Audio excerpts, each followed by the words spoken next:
All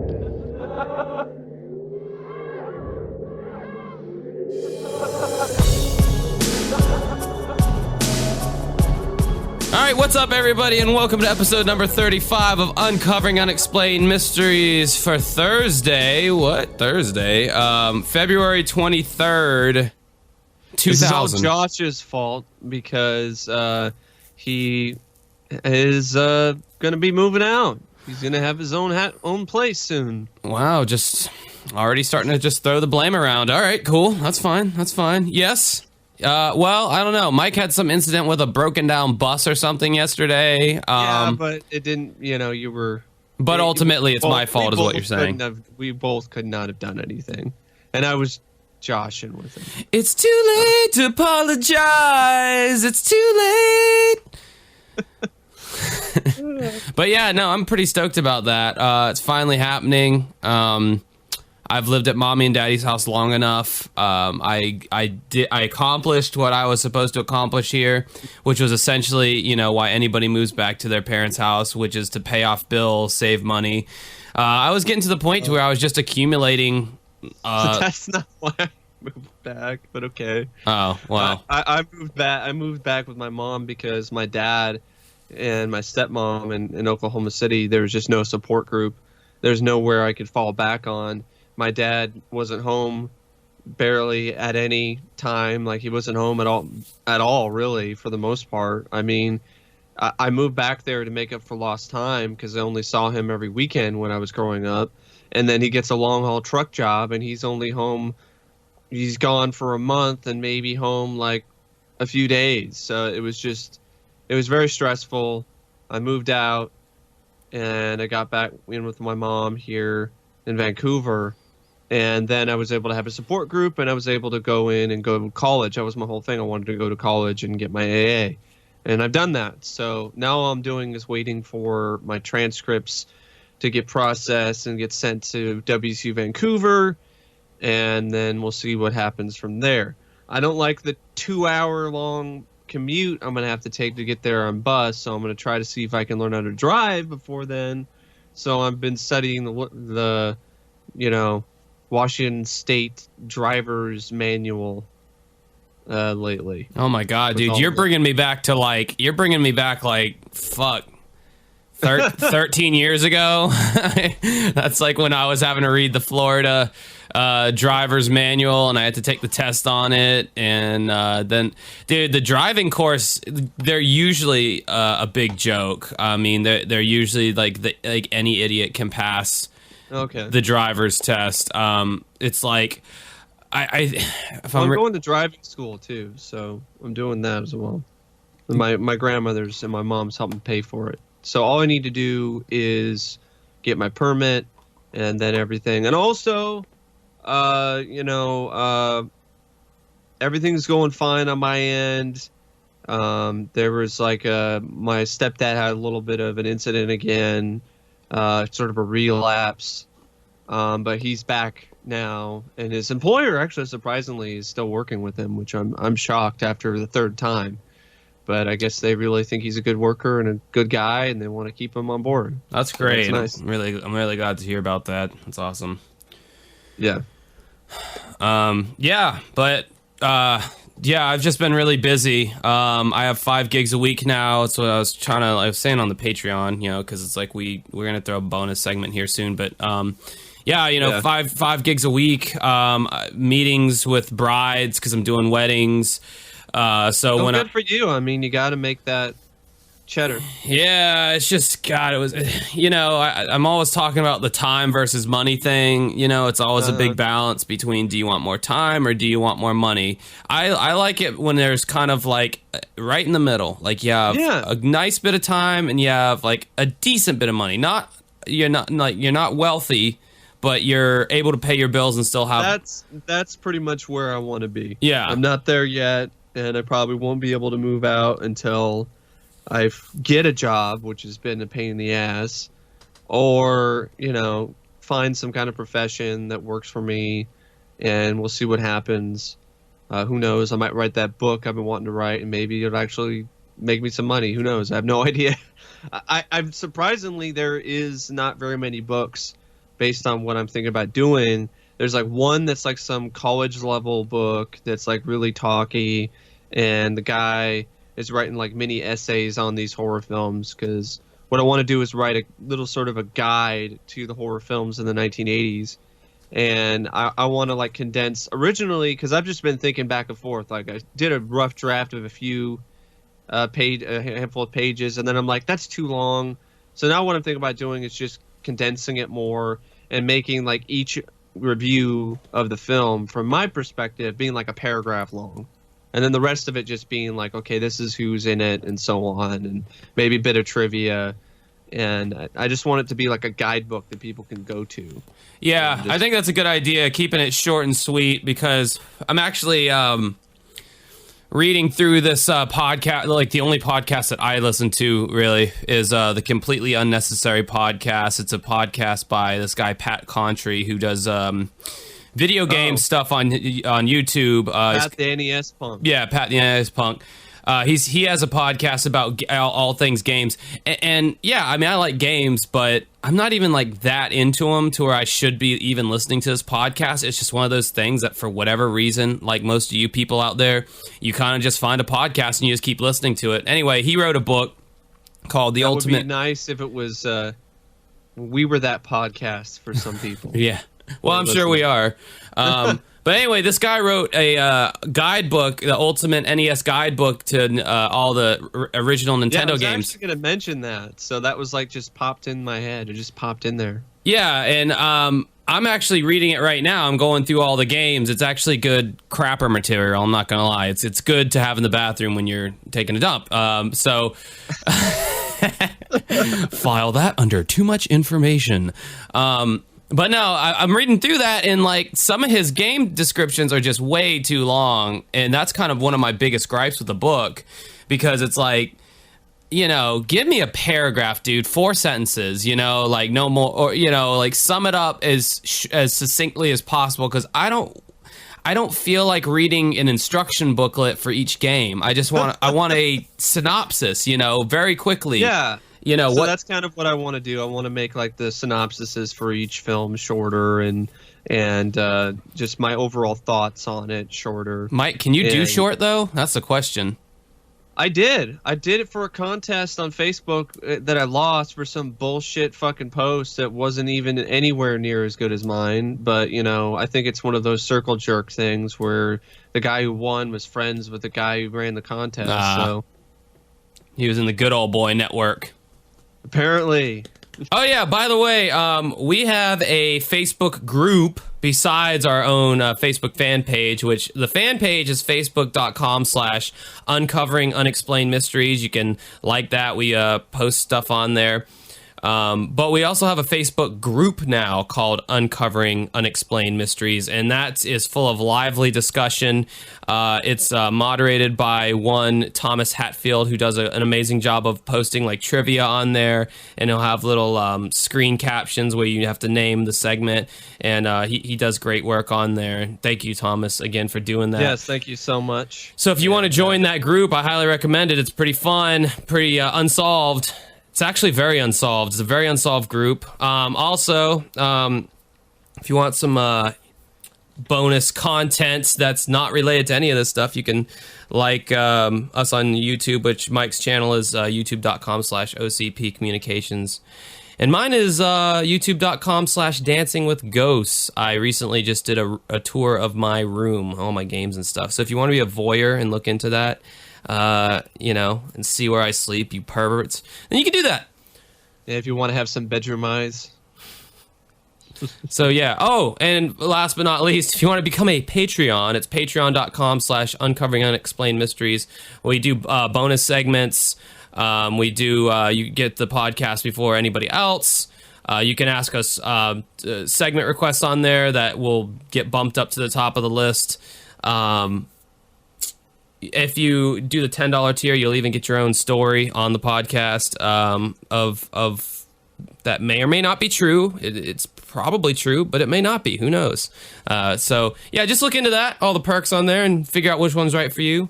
But yeah, that's all the plugs for right now. So anyway, all right, let's get to the bread and butter and breadsticks and zucchini and olive oil of this podcast. Breadsticks. Making me think of Olive Garden right now. Oh, wow. Olive Garden. I thought that was just a little mom and pop Italian place where I lived. You mean you have Olive Gardens too? No one ever. Yeah, right. The meme. All right, so the first segment we're going to get to is off season 1, which you can watch on Amazon Prime. Actually, I think as a result of this podcast directly, I think at least 2 or 3 people have gone out and gotten Amazon Prime. We should at least be getting 3 cents per residual. Yeah, something from Amazon. Some residuals. But this one I picked because this is actually the one I wanted to talk about last week, but then I got the two confused because they were both dealing with younger, actually the other one was older than Jeremy, but it was just, I think I just watched them, they were in episodes that were really close to each other, so they just started to run together for me. But this one I wanted to discuss because first off, it's fairly local because it happened in Myrtle Point, Oregon, or near Coos Bay, Coos County Fair. You know about all that stuff? Yep. Yeah. Well, I've been to Coos Bay before and places like that, and I think I might have went to the fair one time. Oh, that's cool. I didn't know that. It's been a long time, really, really long time.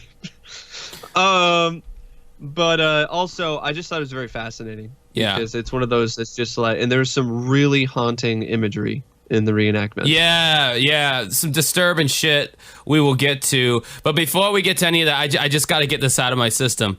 Jeremy spoke in class today. Clearly I remember picking on the boy. Seemed a harmless little fuck.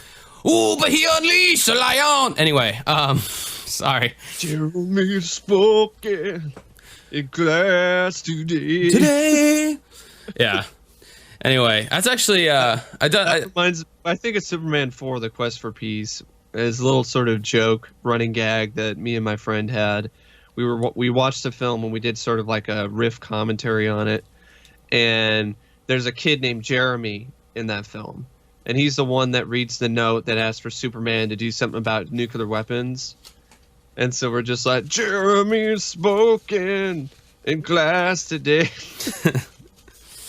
Yeah, I used to be in a cover band back in the day. We used to play cover band. Well, no, it wasn't a tribute band, but it was just a cover band, and one of the songs that we covered was Jeremy. And this is a song that was on heavy rotation on rock radio. Yeah. It still probably is.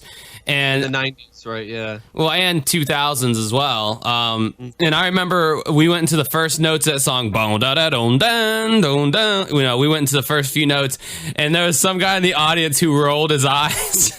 Oh God, not this song. I thought that was the most appropriate reaction because I was yeah, dude, I feel you. I don't want to be playing this song either, but. It was, I guess the other guys in the band were yeah, we got to do Jeremy, I don't like that one. Yeah, being in a cover band, that's a whole nother story for a whole nother time. Anyway, Mike picked Jeremy Bright, yet somehow I got stuck doing the notes on it, so here we go. Thank you, I appreciate it. 14-year-old Jeremy Bright went to a fair in Myrtle Point, Oregon in mid-August of 1986. Oh, by the way, this is some classic stack here. I mean... Yes.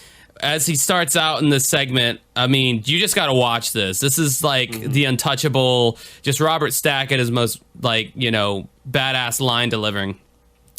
Anyway, for Myrtle Point, Oregon, in mid-August 1986, Jeremy was never seen again. Since that weekend, a number of clues and rumors have surfaced. Jeremy's parents and the police have come to one unescapable conclusion. Someone living in Myrtle Point, Oregon knows exactly what happened to Jeremy. They're not talking, but they know. Just go and listen to that right now. Turn this podcast off and go listen to that. Just how he delivers that line. He's they're not talking, but they know. They know. It's God damn it, Stack. Mwah! Just, spicy meat the ball, delicious. Nailed it. Anyway. So that cuts the actual segment. Jeremy was a popular sports-loving boy. He looked forward to beginning high school in the fall. As according to his mother, Diane Bright, he always had lots to do and lots of places to go. He knew everybody and everybody knew him. He was always a really outgoing kid. Every month, the Coos County Fair rolls into Myrtle Point. This is the occasion of the week-long celebration, and to Jeremy Bright and his friend John, it was one of the high points of the year. Normally, Jeremy lived 100 miles away at Grants Pass, where his mom worked, but during the week of the fair, he and his sister would stay with his stepfather, Oli, in Myrtle Point, and on Friday, August 15th, Oli went to work before dawn and didn't see Jeremy leave for the fair.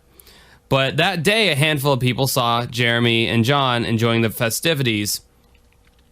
Around 4:45 that same Thursday, Jeremy placed a long-distance call to his mother, Diane, and he told her he was having a terrific time at the fair. She told Jeremy that she'd be back in Myrtle Point in 2 days to pick him up.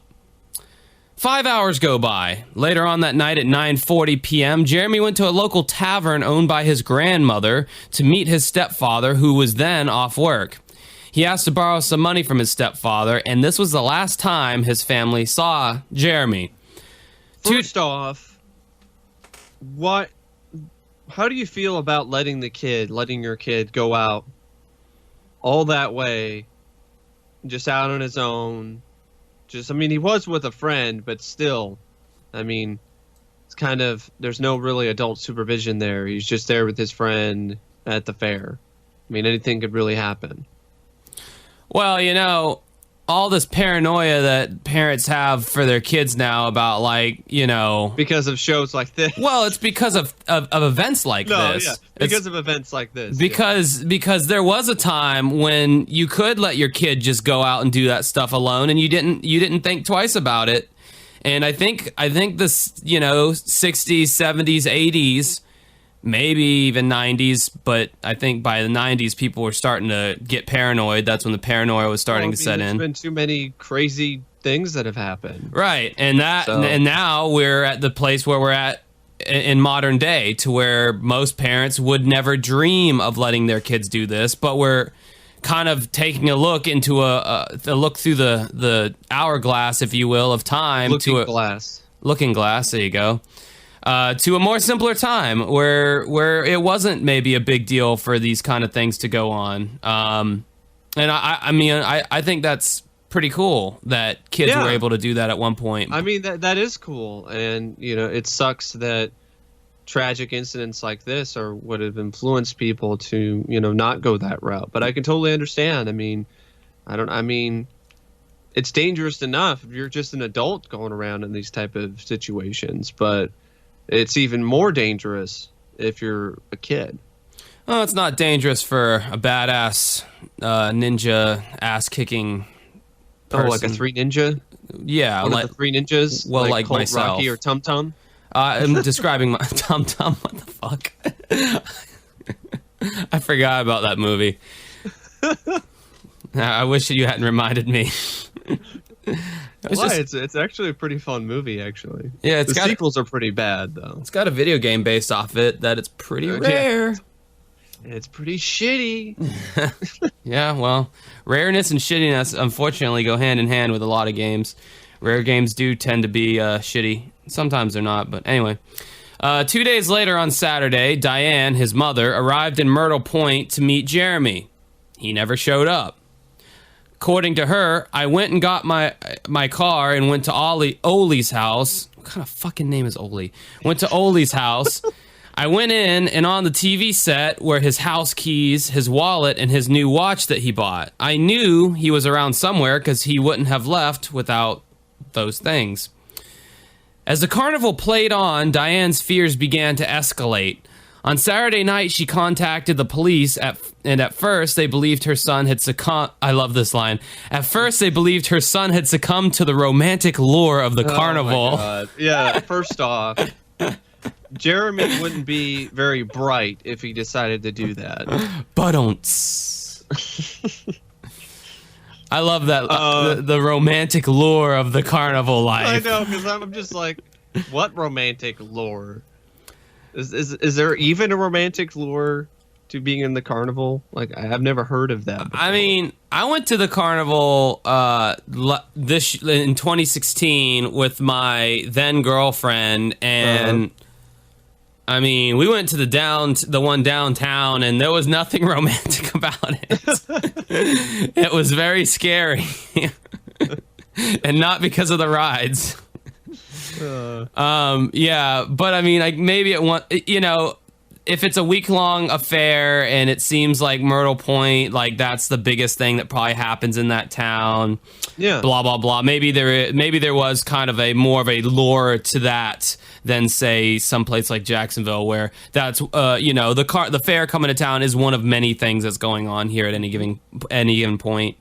But that was one of the police's theories, is that he succumbed to the romantic lure of the carnival and ran away. How often has that ever happened where a kid is like, "Oh, I love the fair so much, I'm gonna run away with the fair"? Like, I don't know. The percentage is probably pretty small. It might have been higher back in like way back. Yeah, like the 20s or something. Like back when you were either a turnip farmer or you ran away with the carnival.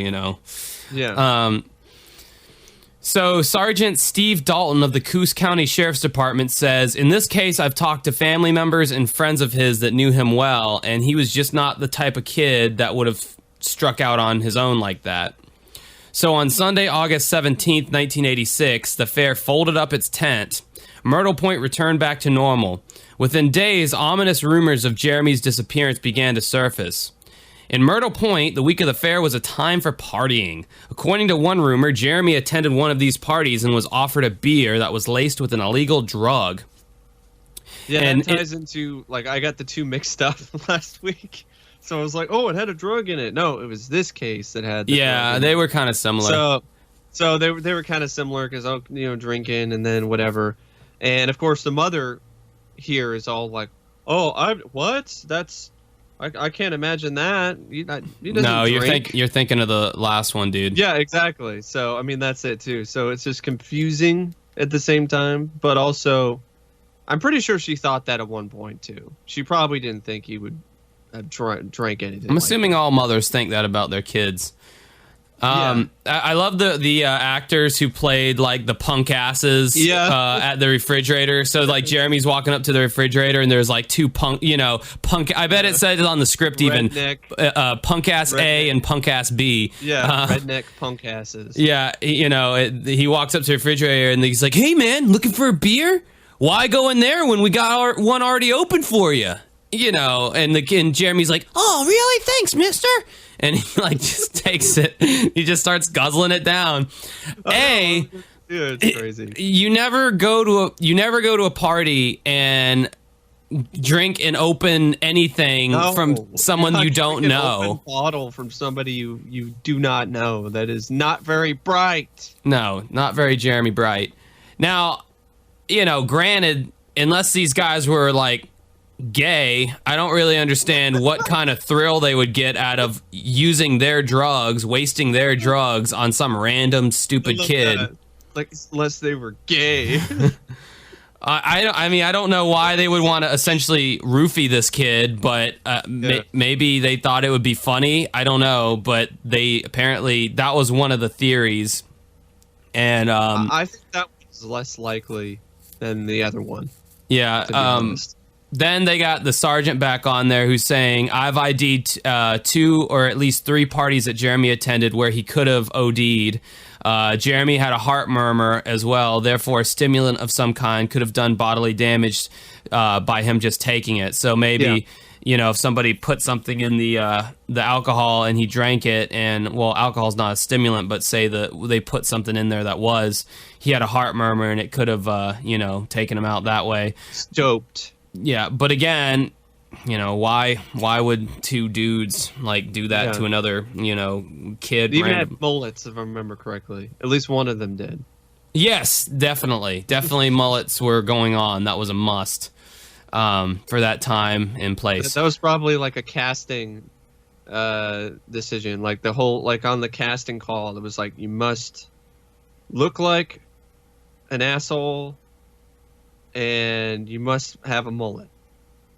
I can just see like Steven Spielberg in his director's chair with his circle glasses on, like putting You his. must look like a punk ass, and you need a mullet. That is the vision I am seeing in my mind of Myrtle Point in 1986. Mullets. Drugs. Rape? An anonymous source told police another story, maybe one that's more likely. I don't know. You make your mind up on this one. You make the call. Yeah. He said that, and I love, they actually use this word, 3 local toughs started harassing Jeremy and some friends while they were playing at the swimming hole. Then things went terribly awry. Quoting the sergeant again, it was at the jail where one inmate relayed to me information that he had heard where someone was target practicing indiscriminately in the area where Jeremy was swimming. And again, there's horrible acting. They're at the swimming hole, and It's Jeremy... the same guys, I think. Yeah, same guys, I think. Yeah, I think you're right. Same punk asses. And, you know, it's got just, you know, random kid A, random kid B, you know, the kid who's playing Jeremy, then some random chicks in there. And then it's got the punk-ass mullet crew on the bank of the swimming hole, I guess. And the girl in the water's like, that's not a real gun, is it? And he's like, oh, what, this thing? No. And then his buddy's like, hey, see if you can pierce his ear with it. And so, like, he shoots the gun and misses. And then the second time he shoots and actually hits Jeremy, and that's where the disturbing imagery plays in, because the effect was really decent. It actually shows, he gets hit by the bullet, and I guess it starts like blood, and he starts like to see blood in the water. Yeah, and he starts like squirming and kicking in the water, as you would imagine someone would. I guess I always put myself in those situations. Like, what if that happened to me? And it's like, yeah, I would probably be like. Because you're trying to maybe like get yourself above water at least, but maybe he couldn't do that because he was like hit, and yeah, it was pretty disturbing watching that. That was probably the most disturbing thing about this. Although I would say the mullet gang softened a lot of the what could have been a lot more horrific. Well, that was eerie as well, but their mullets, the imagery, yeah, they were pretty terrifying. We'll get to it, because I personally thought the way that a certain sequence was shot at night was particularly eerie. So they subsequently, after they hit him, which, then after it happens, they acted like, oh man, Donnie, you really fucked up now. Oh, I didn't mean to. They do that whole trope that we've seen a million times in bully movies and stuff, where it's like, oh, I didn't mean to kill him. I was just playing, honest. It's kind of one of those dealios. I was just playing around, man. I didn't mean to hurt him. We didn't know we were going to kill him. Oh, what should we do? I don't know. You idiot. You're the one who shot him. Yeah. So they subsequently took him to a cabin, and they tried to, this is their words, not mine, they tried to nurse him back to health to no avail. Now all of a sudden there are these like caretaking, like matriarchal, like, coming in shirtless with his denim jacket on. He's like, sitting down at his bedside, and he's putting his hand on his head to see if he's got fever, and he's just kind of shaking his head like, oh man, don't worry, baby, you'll get better eventually. Here, suck on my redneck denim titty. That might nurse you back to health. Oh, that was lowbrow, folks. I'm sorry. But you don't really listen to this for its classiness or highbrow appeal. So, I mean, the amount of times I've said... say explicit lyrics. Yes, so. There you go. So I'm allowed to say anything I want. But yeah, they tried to nurse him back to health in this like abandoned cabin to no avail. So that same source through the jail said that his body would be found within 200 feet of the cabin in a shallow grave. This is the imagery that stood out to me personally. It's the one where you have these two toughs, the mullet crew, have Jeremy's body, and they're dragging it down a hill, or carrying it down a hill into a shallow grave in the middle of the night. I mean, just that whole imagery to me just is very eerie. I mean, just this whole sort of, that might have been what happened. We don't know for sure. And it's just like they still haven't found him. So then it makes it extra eerie. And it's just the way that it was shot. The cinematography was really well done. Yeah. The director did a great job creating a certain mood and atmosphere with that particular sequence. I always felt like Unsolved Mysteries had really strong night shots. Like whenever they shot anything at night, they always really captured that spooky, that ambiance. Yeah, that intangible look that old movies and old shows kind of had that was shooting on film. It was ethereal because it looked like something out of a nightmare. So it was this kind of dreamlike quality to it. Ethereal. Yeah, ethereal. You said ethereal. I thought that was some kind of like alcohol or something that I hadn't heard of. Ethereal. Well, I guess I've been pronouncing it the wrong way the whole time. Thank you. Yep. How many reviews have you done where you've used ethereal? I don't know. Yeah, I didn't know this, but Mike's YouTube channel, which is youtube.com/OCP Communications, dude, he's got like 500 fucking videos on there. I did not realize how many videos you've actually made until I scrolled through one time. I'm like, holy shit, you've been doing this consistently for a very long time. Yeah, I have been. Pretty admirable. Yeah. Well, I mean, the content has gotten much better in terms of the quality and consistency of the reviews as of late. Because before, I can't really say I'm too proud of my earlier videos. But did you drum up some of that anger in the early videos? Did you kind of like force some of that anger out? Some of it, maybe, because it's for entertainment purposes. Yeah. Some of it, though, is genuine, and some of them, I'm just pissed. It's fucking bullshit movie, wasting my time, or was extremely disappointing. Which is most of them. Yeah. Anyway,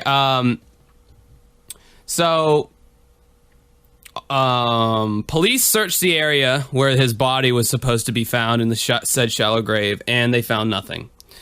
And then it cuts back to his mom, who says, all the rumors are hard to handle. All are hard to think about. Every time I hear a new one, I'd have nightmares for a week or so. I mean, I can't even imagine how brutal that would be for your kid. Thank God I don't have a kid, so I don't have to know that. Well, also, her sister, Johnny's sister, I think there was a few other people that were... Yeah, we're going to get to that. Yeah. The one that I hope, going back to his mom, the one rumor that I hope is not what happened is the one where he suffered for 2 weeks before he died, and then they buried his body. Yeah, that's... Yeah, that was the one that we were just mentioning. Awful. So there were two more clues. Jeremy was last seen by his family on Thursday night. The following night, the sister of Jeremy's friend Johnny had a disturbing encounter. According to the sister here, Friday night of the fair between 12 and 1 a.m., we were coming downstairs and almost ran into one of the neighborhood guys, and it startled me because he was completely covered in blood. And I said, what happened to you? And he goes, this happened hours ago. And then he just left and went into one of the apartments. I mean, first off, like, why did you not call the police right then and there? I mean, somebody who's covered with that much blood walks into your apartment. I mean... Yeah, I mean, secondly, what a non-answer to the question. What happened to you? Oh, this happened hours ago. Yeah, so what happened to you, though? You know, like, none of your fucking business. Like, that's like Josh, did you cheat on me? Oh, I've had these shoes for a few years. It's like, what? Maybe they just didn't want to get in a confrontation. I mean, I could see why. I mean, the guy is covered in blood. I mean, I don't want to be... I mean, I guess it is kind of a person to have their blood on his shirt. So, you know... I guess it is kind of a diversionary statement, you know. All right, and then I'll go in and call the police. But it doesn't seem like they called the police at all. Like, right then and there, I would have called the cops that night. Yeah, I think most good citizens probably would have done that. So, I'm worried, okay, he's in the same apartment complex as me. If I call the cops, but then it's like some dumb, redneck... jerk off. So, one of the mullet crew. Yeah. So, I a 10-cent head. So I don't really. But then again, those people can be really dangerous. Well, yeah. I mean, clearly they show no regard for any kind of a fashion sense or sense of self-esteem or self-worth by having that thing on their head. Half an hour after this encounter, Johnny arrived at the same building. He was overwrought and terrified. But did I say terrified? Terrified, but didn't want to explain. He did not want to elaborate. That's probably what happens to chickens. They're terrified. Yeah. Because they're terrified when they're probably slaughtered, and then they get fried. This podcast has now reached a new low of as far as the jokes have gone. It's all right, folks. We've reached rock bottom, so we can only go up from here. That's pretty bad, I have to admit. So, quoting the mom again, the 3 or 4 people whose names keep coming up in the rumors and all the reports are not exactly what anybody would call pillars of society. As long as they're out there on the street, they could hurt someone else's child, not just mine. Since filming the story, one of the people in the group has been charged with murder unrelated to this case, which is of little comfort to Jeremy's family. If you know anything, call the Coos County Sheriff's Office. Now, there's a little bit more here from Wikia. Does not really, let's just say it doesn't make things better. It's not like, everything's resolved. It's still unresolved. It's still unsolved, technically. And several people who would have had information on Jeremy's fate have since died. Oh, what a surprise. They're dead. So is everybody else who was ever on this show. With his cousin, David, except for Alan Mann, apparently. Oh, yeah. Looks exactly the same. God, that was so crazy seeing that dude. So anyway, several people who have had information on Jeremy's fate have since died. Terry Steinhoff, who was with his cousin David, the person covered in blood, died of a drug overdose in prison in 2007 while serving for an unrelated murder. Around 1988, 4 of Jeremy's friends died together in a car accident. And his friend Johnny died in January 2011. Like, this is just crazy. This is like, is this like a curse or something? I mean, it's bad enough that, Jeremy disappears and is more likely dead. Oh, he's definitely dead. Definitely dead. Absolutely, 100%. But then 4 of his friends died together in a car accident in 1988, which is, 2 years after he disappeared? Yes. His friend Johnny died in January 2011. He OD'd in prison. What the fuck? Yeah. I mean, I know you can get drugs in prison, but like... Well, that was Terry, not Johnny. But, yeah. Whatever. But how do you OD in prison? How does that happen? Orville Golseth, which I guess is his real name. His stepfather's real name is Orville, as in Orville Redenbacher. But they called him, Oli? Mm-hmm, the stepdad. But his actual name is Orville. He died in 2003 at the age of 66.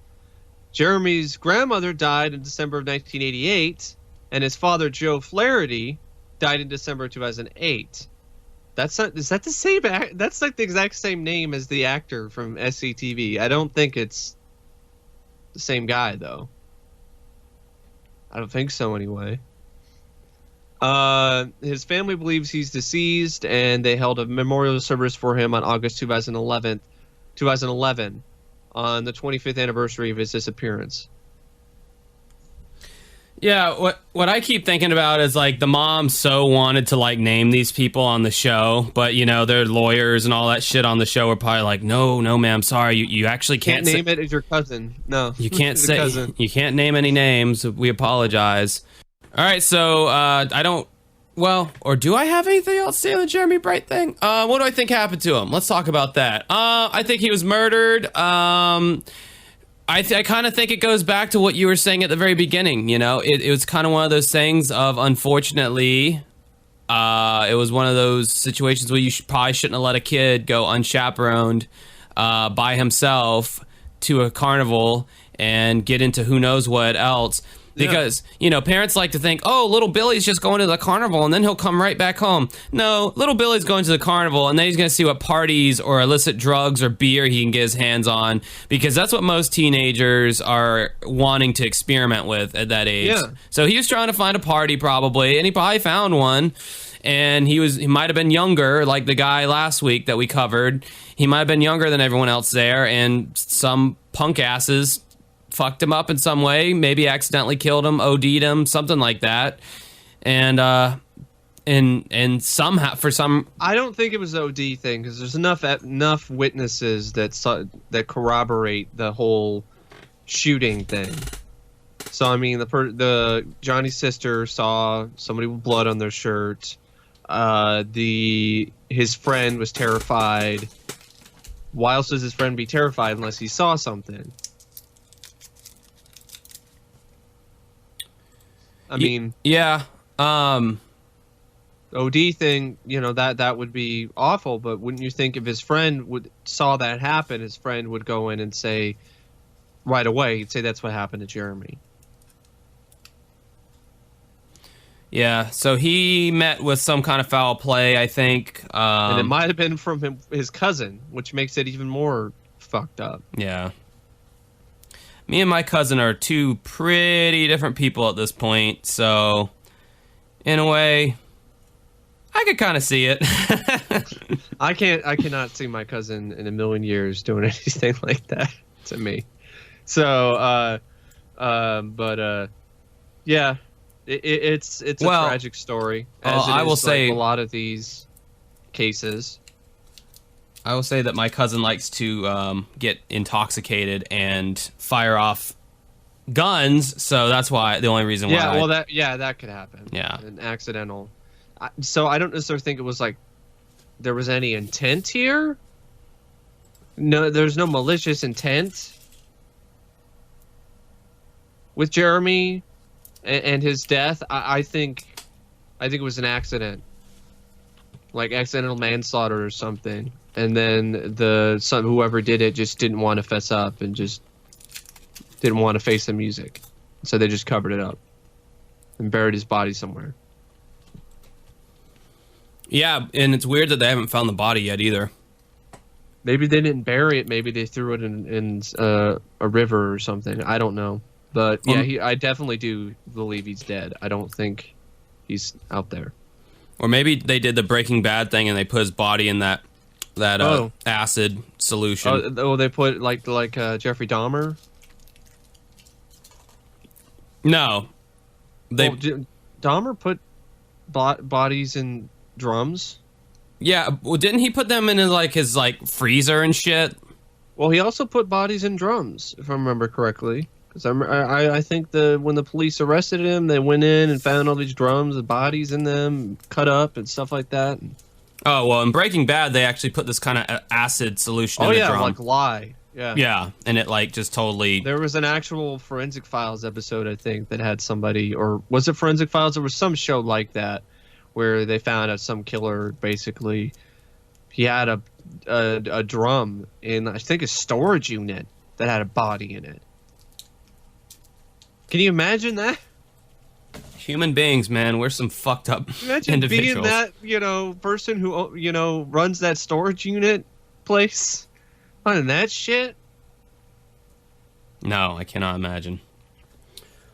All right, so let's move on to our second topic here, which is one This is one that I had been wanting to cover for a while because it's one I remember seeing when I was a kid on Lifetime, but I just completely did not know who it was, like who was it that was in the certain segments, what the cases were about. I just knew it had to do with road rage.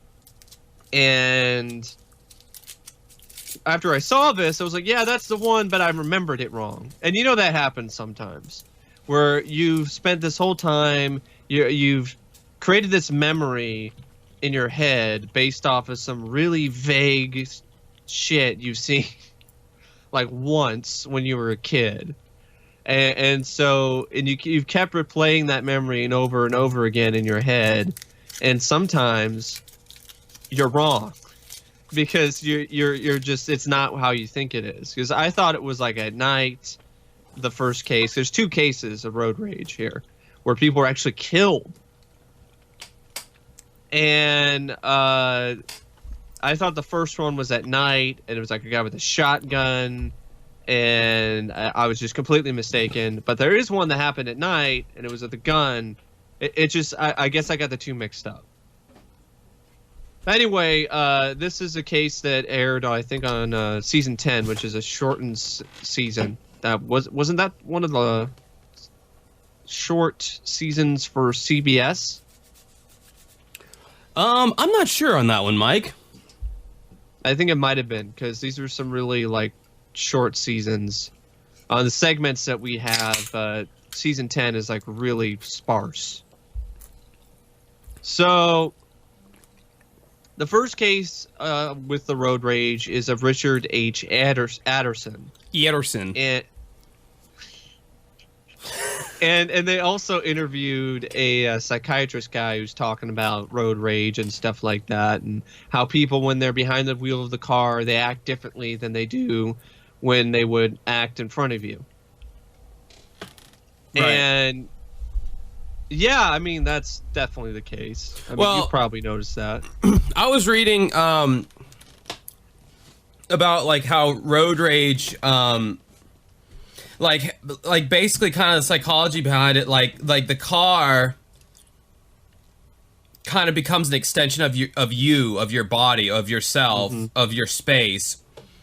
And so that's why it makes it that much more egregious and offensive when somebody does something jerky on the road, like, you know, cut you off or not let you in or whatever, because it's like they're rejecting like you as a person, and they're blocking you off. Yeah, and human beings take it personally, and a lot of times we shouldn't, because it's not personal. It's be a part of being on the road.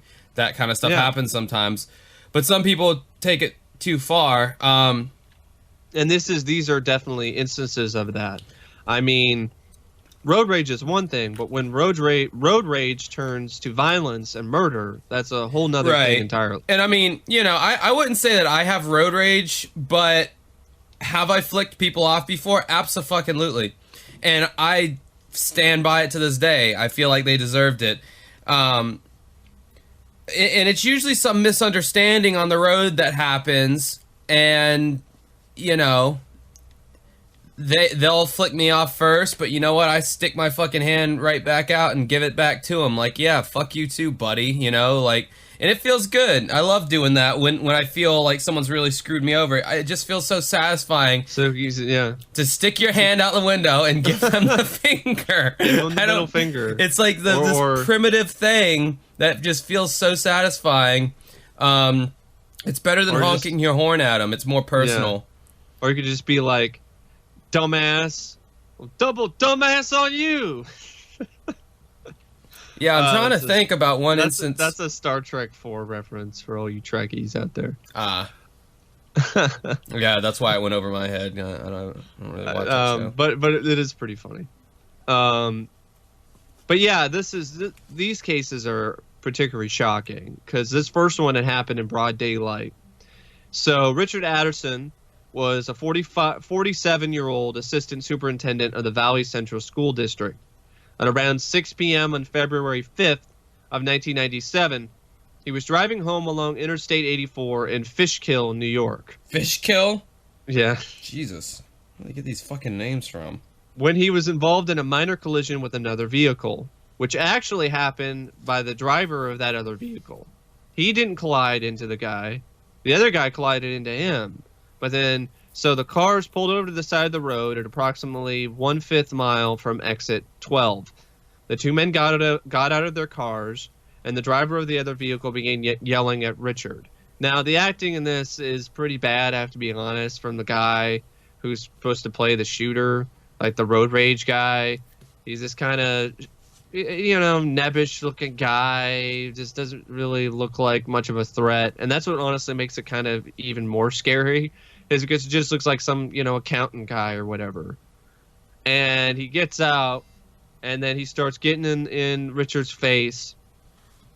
And I swear the line delivery was something like this. It's like, what the frick was that? What was going on there? You hit me, you cut me off. Like, what's wrong with you? And then of course Richard's like, no, it's not what happened. And he was like, and then I always remember this line because it's definitely okay. It's network television. They can't probably say what the guy probably said. So instead of saying, you're a piece of shit, he says, you're garbage. No, and not the PG-13 insults like storm in hell. No. You're a piece of garbage. You're garbage. Yeah, okay. And then of course Richard's like, hey, can you show me your license? We exchange information. Yeah. I here's my license, and he pulls out a fucking gun, and then he just shoots Richard. He pulls out a gun, shoots Richard, drives off. Richard returns to his car. He dialed 911. The segment actually airs his 911 call, which is very chilling. Oh yeah, when they actually air the real McCoy, it's very creepy, because that ain't no reenactment right there. That's some real drama you're hearing. And so he described the shooting and the perpetrator, but by the time the police arrived, Richard had passed away from his injuries. Police set up a roadblock in an attempt to locate the killer or any witnesses, and several people did report seeing the argument, but nobody saw the accident or the actual shooting. Richard's killer has never been identified or apprehended. So they also showed a sketch, a composite of what the killer looked like. And the witnesses, there's a bunch of witnesses also saw him as well. They described his killer as a white male in his late 40s, early 50s, with medium complexion. He was about 6 feet tall and very thin, with a bald or receding hairline, thin nose, glasses, and a beard, and he was also dressed messy. Now, I think Robert Stack earlier had the narration talking about glasses. I was just remember it's just like a little sort of just, and glasses, because it was like he's this certain build and glasses. I'm like, well, I wear glasses too, so I mean that doesn't really, I guess. Were you trying to stick up for the glasses community? No, absolutely not. That's absurd. What is your agenda? We don't need anybody to stick up for us. So the killer's vehicle is described as a late model Jeep Cherokee type sport utility vehicle, possibly green colored, and has New Hampshire license plates. But it aired on the May 29th, 1998 episode of Unsolved Mysteries, but it is unsolved. And it was also on America's Most Wanted. But haven't been able to find the guy. Was there an additional one on that one? Oh yeah, there was one, and I'm getting to that. I'm just saying there was 2 cases. This is the first one, and this is the one that I remember, but I remembered it wrong. Now here's the second one, which I must have blanked out because it's so horrifying. Yes, this is one of the most just shocking and just absolutely just atrocious, I mean, in terms of what happens, segments I think I've seen on this show. It's definitely one of the most just harrowing and tragic, and just prepare yourselves, folks. This is one big bummer. Yeah, to say the least. So this is a case of Robert James. Robert James is the 2-year-old son of Travis and Wendy James and brother of 6-year-old Sarisa. The James family had just moved into a new apartment on August 1st, 1997 in Hesperia, California, when they had to make one more trip across town. They forgot something or something, they just weren't able to get everything yet. And they're like, okay, we're going to make one more trip and then we can go home. They were talking about how Robert was tired, they want to head home, want to get this done as soon as possible so we can just go home. And that's what also makes it so even more tragic, because it seems like there was some sort of delay that happened. Like this wasn't something that was planned, that they had to go back into town.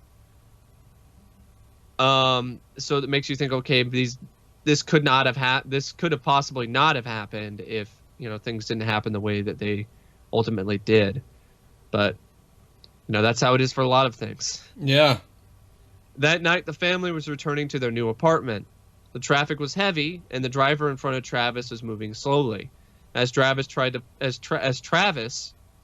pull around him, a dark blue Camaro cut him off. Travis again tried to change lanes, but the Camaro refused to let him pass the other driver. A game of cat and mouse began, and when Travis tried to speed up, the Camaro would speed up and then slow down.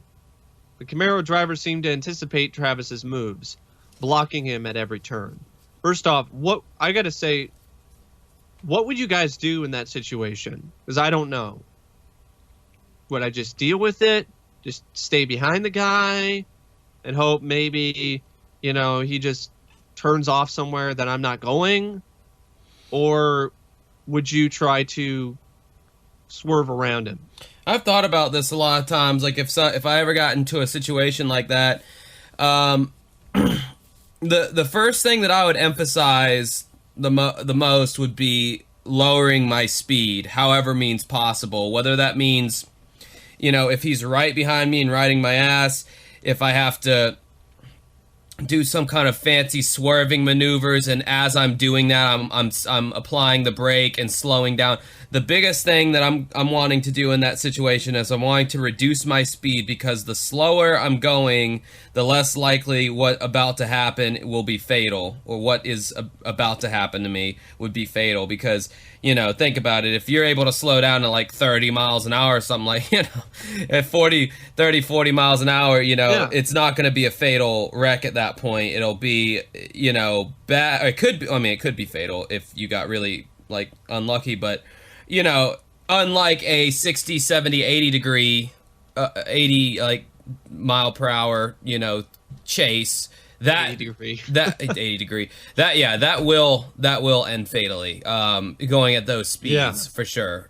So that would always be my biggest thing. If ever I'm being chased or something like that, my biggest thing is always just, as soon as I'm able to work my way to where they're not right behind me, just slam on that brake and let them go ahead of me, and then maybe I turn around and maneuver, the opposite direction. Getting out of the car as soon as I'm able to is a big one, and running away from the vehicle, because obviously a car can't drive through the woods, a car can't drive through solid objects, so if I'm able to get my person out of the car and wedge somewhere to where the other car can't get to me, that's also would be a big thing that I would do as well. Okay. Well, Travis, he opted for a different option. He opted for an illegal shortcut. He swung into the left turn lane, hoping to pass the Camaro from there. As both cars sped up, a passenger from the Camaro stuck themselves out of the sunroof and began firing at the James family with a gun. I mean, it's crazy enough that they're doing this cat and mouse bullshit, and then boom, sunroof opens up, guy comes out with a fucking gun and starts opening fire. Now see, shit like this is what has made me the paranoid fuck I am. Shit like Unsolved Mysteries. Not saying I don't love the show, but I mean, I'm always thinking... I'm freaked out about driving now, because I haven't learned how to drive yet, and I'm like, well, I don't want to get shot, by some asshole who decides, you're trying to play games with me. I don't know what provoked this type of fucking violence. I mean, was it just road rage, or were these guys high? Were they on the run from the law? What was going on here? Why were they even pulling this cat and mouse speed up and slow down shit with the family? They were listening. They were listening to rock and roll. The devil's music. That's what's to blame here. Yeah, I don't know. Clearly, this was, a random act of violence, I would think. Doesn't seem like these people owed the mafia money or anything like that, so I don't think it was like... I guess it was provoked by Travis trying to cut him off, I guess, trying to pass him. I mean, I just, I mean, I'm speechless, especially at what happens next. So this is hard just to read it, to be honest. So they began firing at the James family with a gun. Travis pulled off the side of the road, and when they looked back to check on the kids, they realized that Robert was not moving.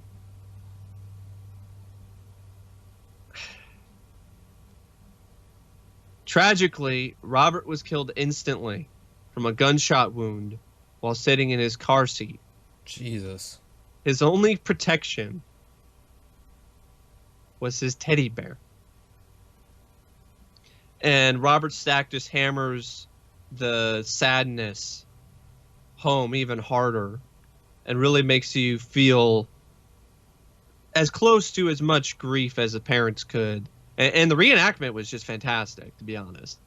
And the actors they chose were great too. Like, I will never forget the look on the actor's face who played Travis when he looks in the back seat and he just has that look of horror on his face. Just like, oh no, oh God, that type of thing. Robert, the baby, and Robert Stack. I remember this quote because he says, "Nothing that could prepare them, for that grief, that terrible grief, and the grief that will never let go." Yeah, I mean, if you lose a kid in a way like that, I mean, like, and like you were saying earlier, in a way, like, you had to go back and get something, so of course they're going to go down that horrible, but I guess understandable, thought process of, like, blaming themselves and survivor's guilt and, oh, if we hadn't have went back and blah, blah, blah, then that person would still be alive. It's just an awful situation. Like, horrible. Yeah, first off, this is not only sad, but it also is infuriating. Because I'm just like, what kind of fucking bastard? What kind of piece of shit motherfucker would even open fire on somebody like that, let alone kill a kid, kill anybody for fucking road rage? It kind of goes back to that whole age-old thing of being at the wrong place at the wrong time, and you encounter some bullshit, and it's like, life is like a big lottery, sometimes some good shit comes your way and it's like, fortuitous, and then other times you hit the lottery in a horrible way and you get cancer, or you get held up at a gas station, or this, that, and the other. I mean, it's a big, in my belief, because I'm not super religious, so I'm like one of the only people who does not believe everything happens for a reason. I don't think that. I think that's bullshit. I think that there is something to be learned from everything that happens to you. Yeah, but that's I don't. Definitely how I feel too. I mean, that's a common kind of, not necessarily a meme, but it's a common thing that you hear from a lot of people. But it's just one of those sayings that a lot of people say. Yeah, but it's kind of lazy to me to just be like, oh, everything happens for a reason. It's like, no, it doesn't. Sorry. There was no reason for this. This is completely unreasonable. There's not that kind of neat order to the world that people wish there was. There's just not. Shit is random. The Kennedy assassination. I mean, all these conspiracy theorists want there to be some big overarching plan so they feel like at least somebody was in control. But no, it just fucking happened. The dude just was able to assassinate the president because he wasn't protected like he should have been. And even though it happened senselessly, a lot of lessons were learned from that. Now they have these protected cars, and I mean, that's just one of many examples. And a lot of But with something like this is just so shocking and sudden. Like, there's absolutely no way to prepare for something like this. Yeah, and whatsoever. again, it was like the shit lottery. I mean, they got the bottom of the barrel in the shitty lottery of bad random crap that can happen to you.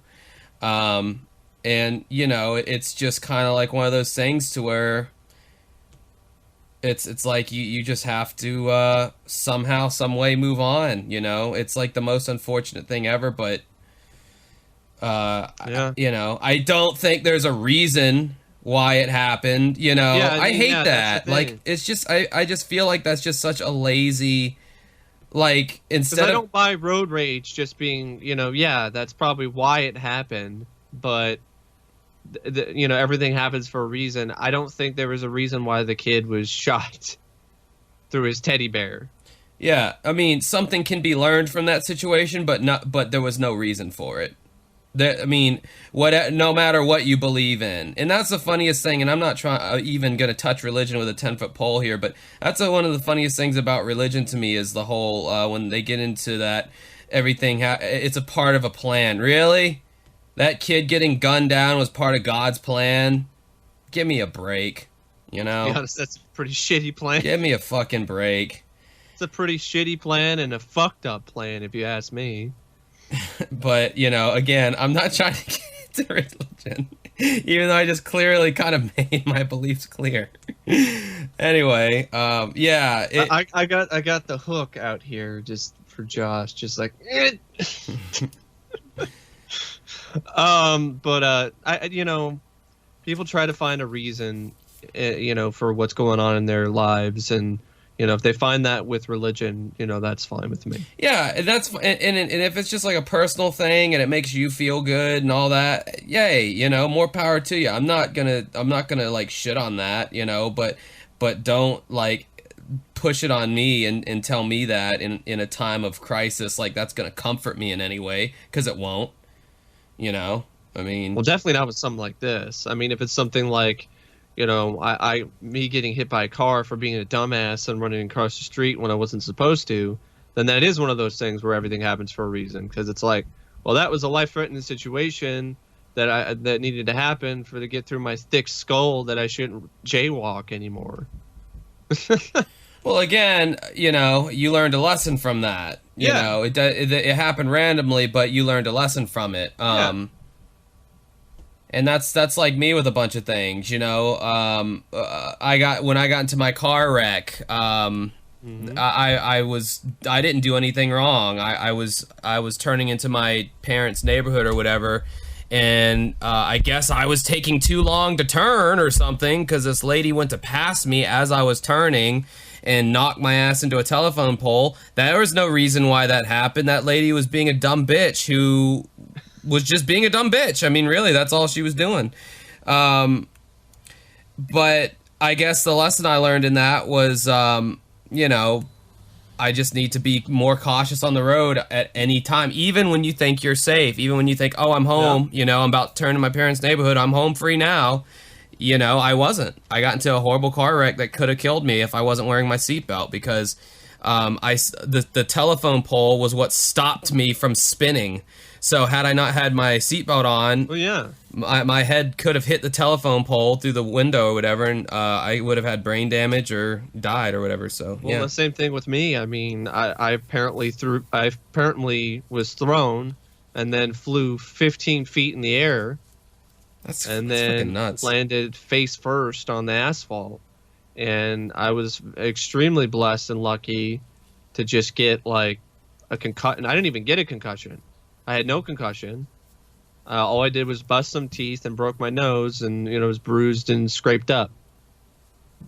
Could have easily broke something else. I could have cracked my skull. Could have shattered, you know, some orbital bone in my eye socket. A lot more damage could have been done.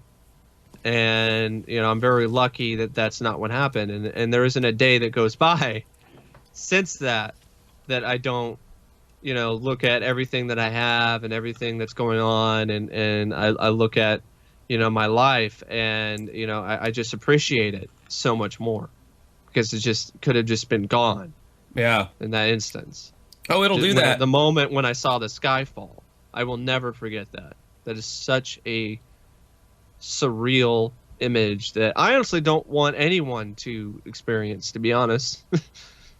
When you saw the I sky didn't fall. want, yeah, because that's what happens. Because when I flipped, it looked like the sky fell. Oh, wow. Because, boom, it's just, that's how I describe it, because that's what it looked like to me. You know, another thing that makes you appreciate life is when you spend some time in jail. That's something that you might not know about, but I do.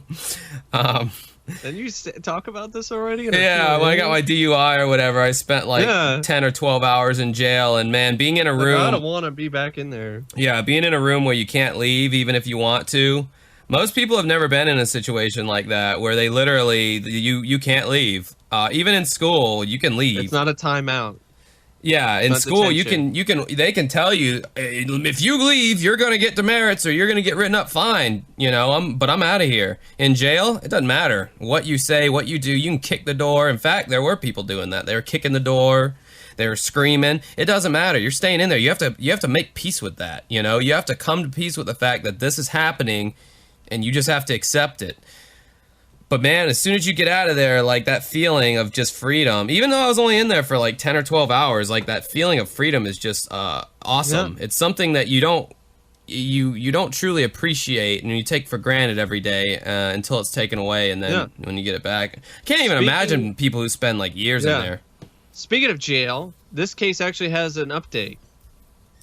Because originally the cops were thinking, well, might not be able to solve this because apparently these road rage crimes are particularly difficult to solve because so many people are moving during the time that the crime is taking place, and most people do not realize that the crime is happening.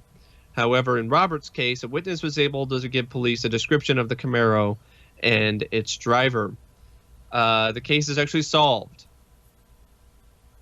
Based on the description of the Camaro's driver, some detective work, and an anonymous tip, authorities identified Robert's killer as Alvy Williams of Hesperia, California. Authorities eventually located the driver and the other passenger of the Camaro, and they agreed to testify against Williams in exchange for immunity. In 2003, Williams was convicted of murder and is now serving a life sentence without the possibility of parole. That's great news. However, though, in 2005, his conviction was overturned. What the due to prosecutorial misconduct, and in 2007 he was given a second trial. However, the results have yet to be unrevealed. In 2007, and they're yet to be revealed? Maybe we should do some research on that one. I mean, it's been a decade. How much more time do you need to reveal some details here, people?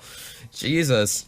I hate when I hear, like, basically due to a technicality someone skates, you know, by without having to... So, I hate that shit, you know. That is just really, really shitty. Dude, total bullshit. He was convicted. But that's the law. Yeah, he was convicted, but due to one of the attorneys forgetting his briefcase at the house, the case was thrown out due to a technicality, you know, like... It's crazy, like... I mean, obviously I'm oversimplifying it, but that, I mean, it kind of feels like that sometimes. Like, what does that even mean? You know, like, it could mean anything. It could mean something as small as like during the evidence being entered in, they didn't mention that it was a red car. They just said it was a car. Just little things like that could be a mistrial.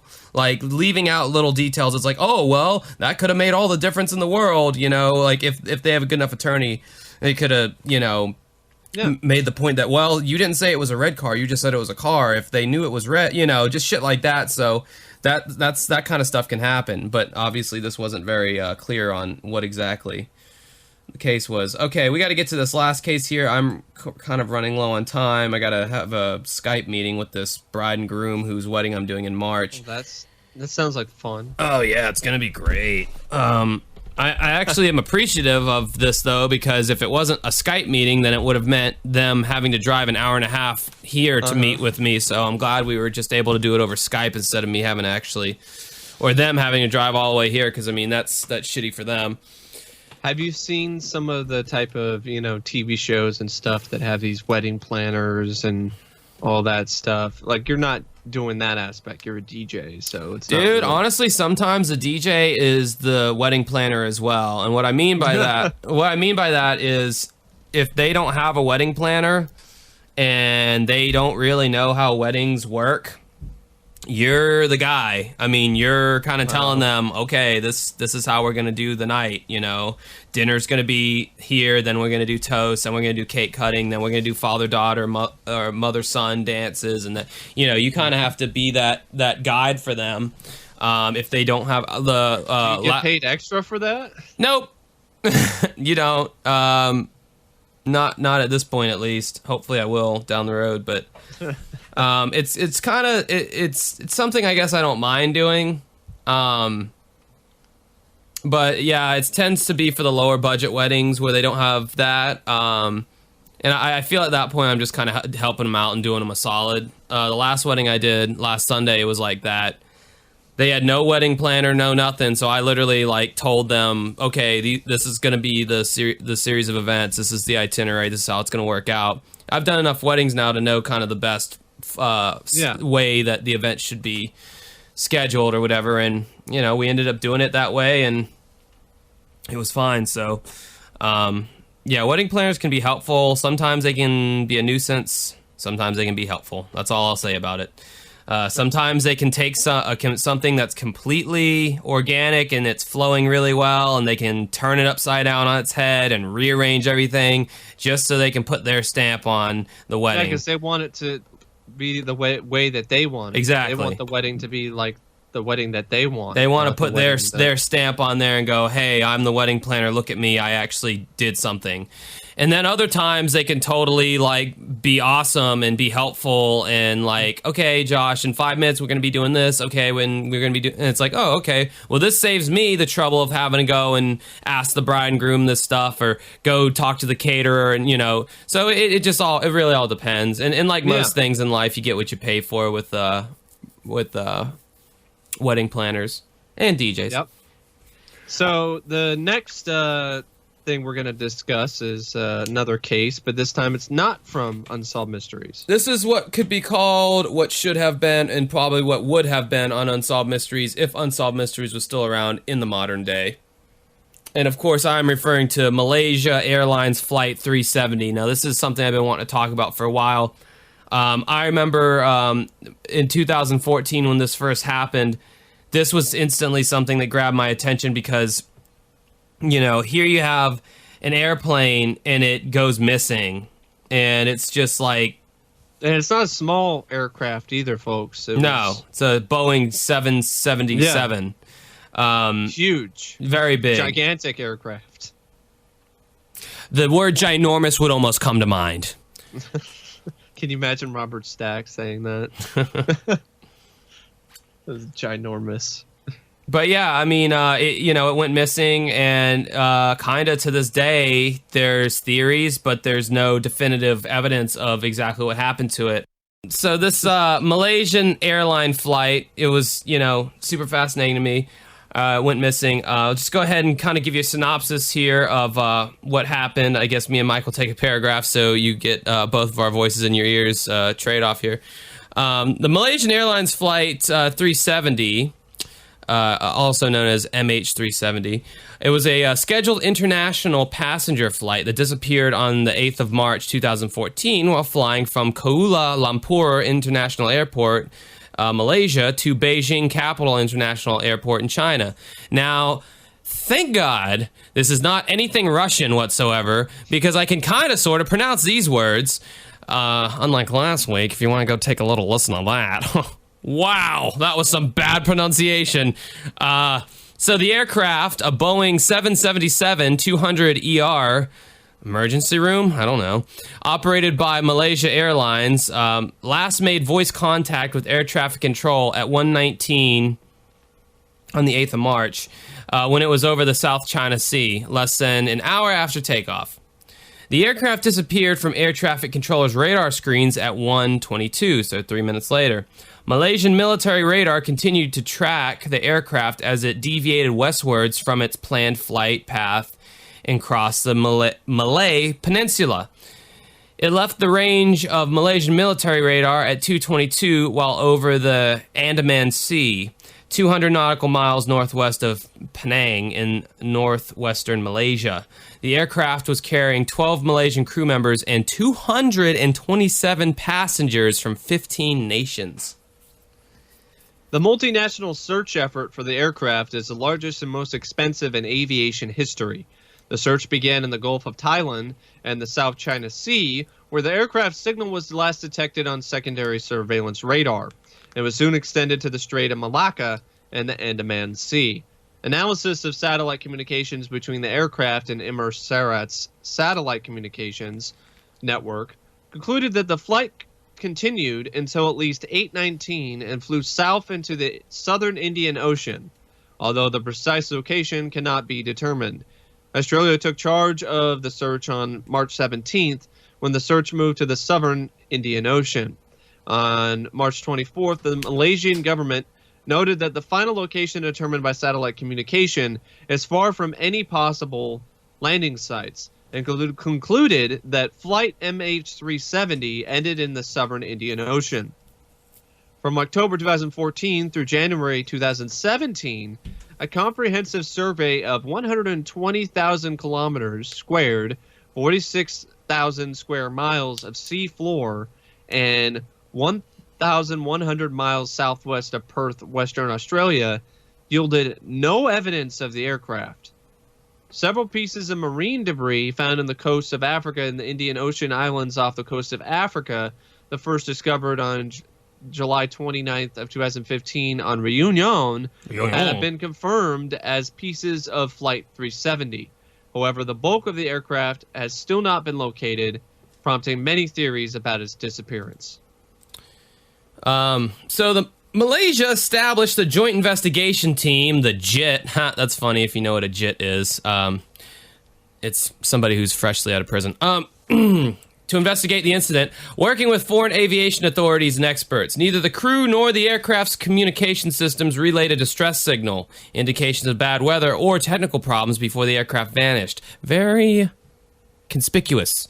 The two passengers traveling on stolen passports were investigated because that was a thing at the time. I do remember hearing about how there was two passengers who were traveling on stolen passports, but they were eliminated as suspects.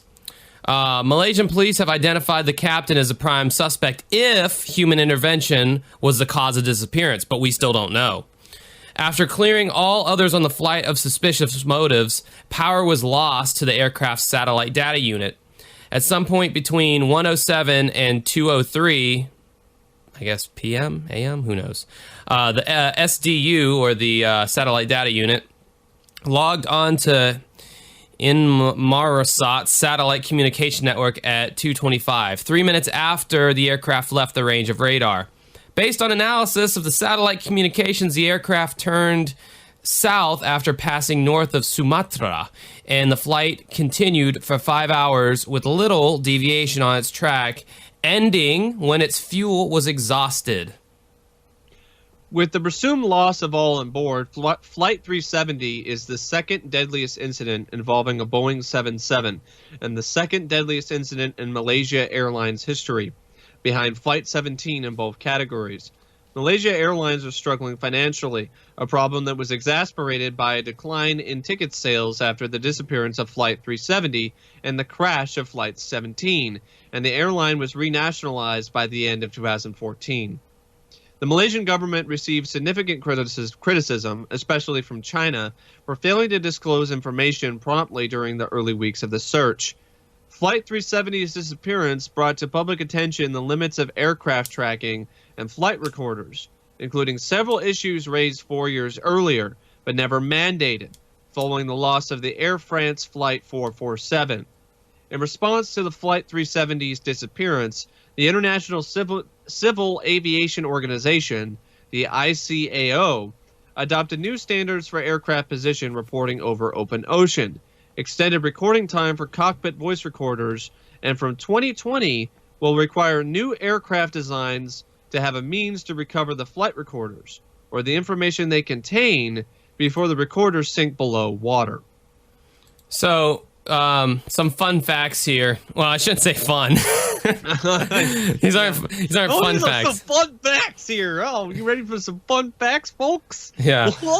Come to Uncle Crunchy's Fun Fact Basement. That sounded weird in every way possible. Uncle Crunchy? You should have a sticky feeling right now. If you were creeped out as much as you were supposed to be, you should have a sticky feeling all over your body. Anyway, so let's break down the people on board by nationality. We had 3 Americans. We had 6 Australians, or John F. Kennedy impersonator accents, if you will, because my Australian accent sounds similar to... Anyway, we had 2 Canadians. Thankfully, Morgan was not one of those 2 Canadians. I have this thing where it's this like running theme where I seem to bring Morgan up in every single podcast, and not even on purpose. It's just Canada comes up, and I think, you know, she's a listener of our podcast. Well, honestly, when I think of Canada now, I think of Morgan, and so I'm like, I wonder what she would think about this movie, Yoga Hosers. Oh, that movie looks so bad. Oh my god. Anyway, let's not get into that. That's another story.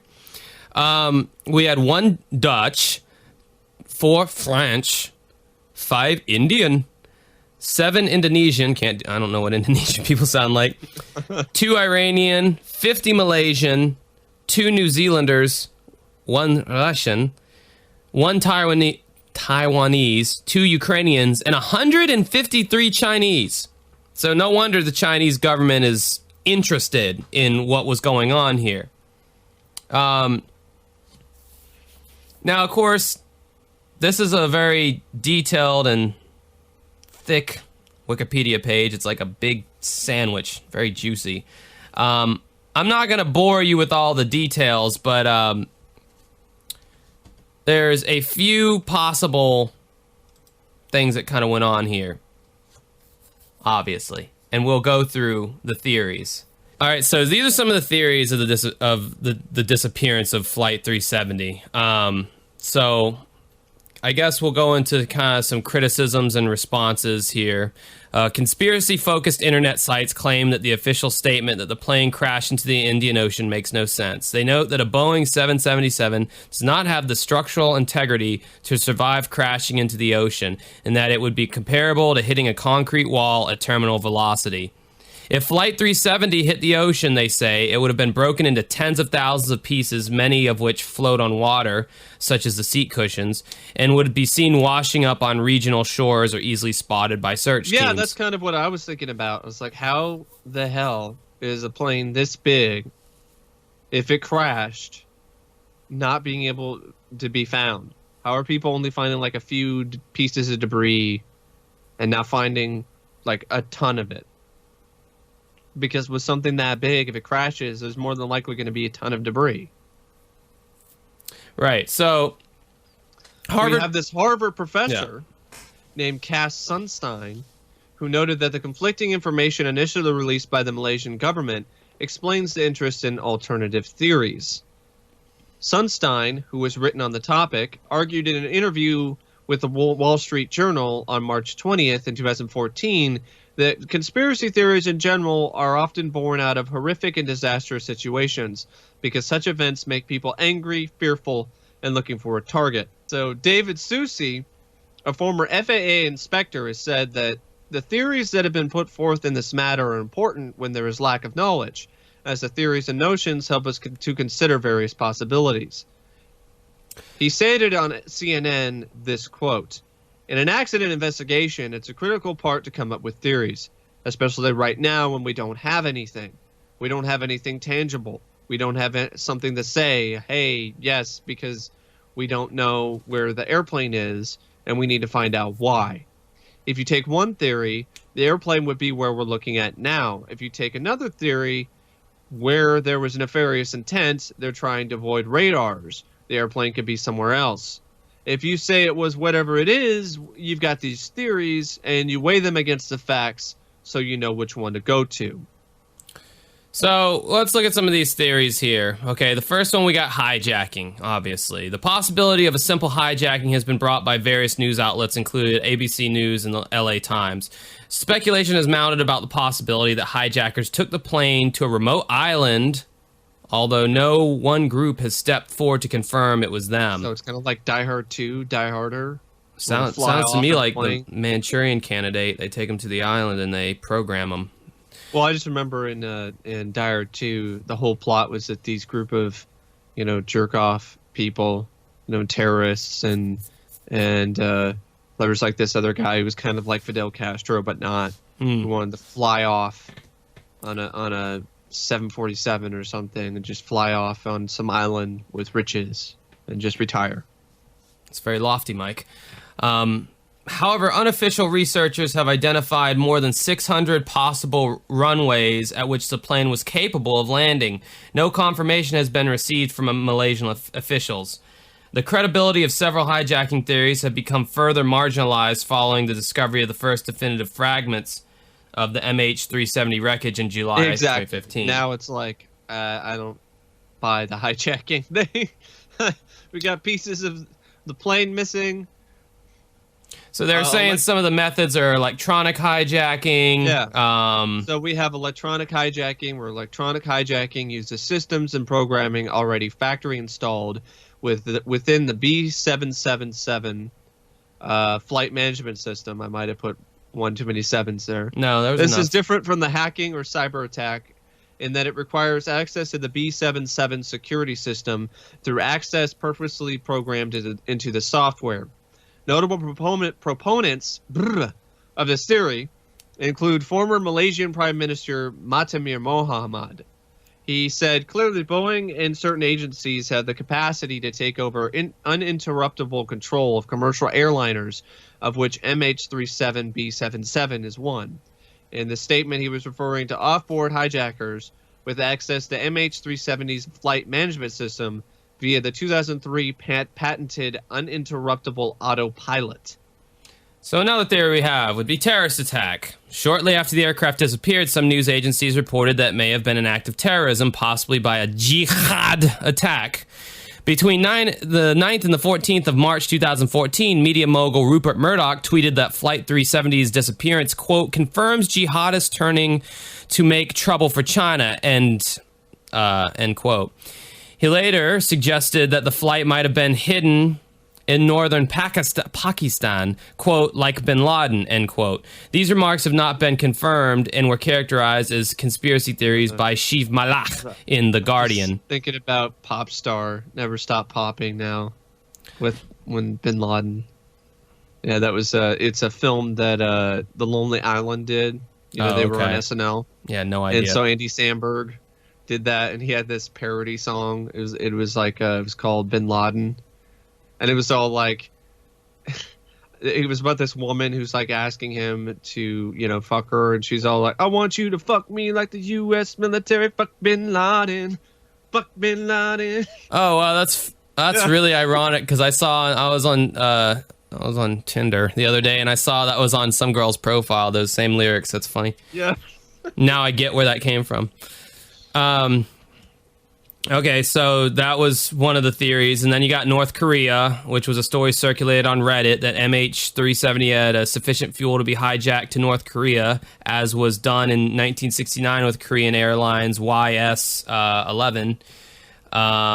In late 2015, an article about the MH370 conspiracy theories briefly mentioned that it had received an email claiming that the U.S. had authorized a plane to be shot down because it was allegedly carrying a nuclear warhead to North Korea. Did you not finish the Bin Laden part? You just went to North Korea? Oh, I thought I had finished it.